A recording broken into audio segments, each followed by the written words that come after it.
فلما تجلى ربه للجبل جعله دكا وخر موسى صعقا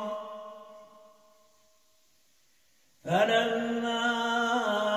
أفاق قال سبحانك تبت إليك وأنا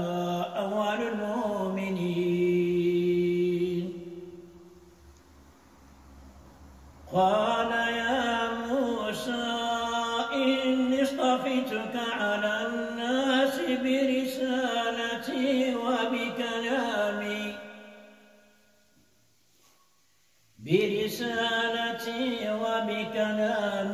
فخذ ما آتيتك وكن من الشاكرين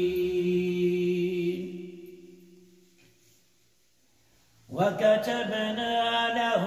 في الألواح من كل شيء موعظة وتفصيلا لكل شيء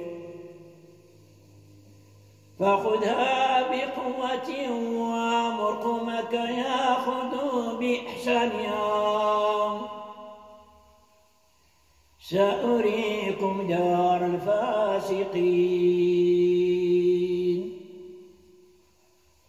سأصرف عن آياتي الذين يتكبرون في الأرض بغير الحق وإن يروا كل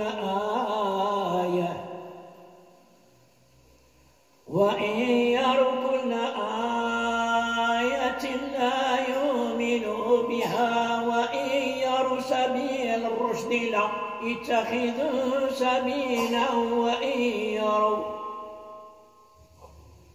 وإن يروا سبيل الغي يتخذوا سبيلا ذلك بأنهم كذبوا بآياتنا وكانوا عنها غافلين. صدق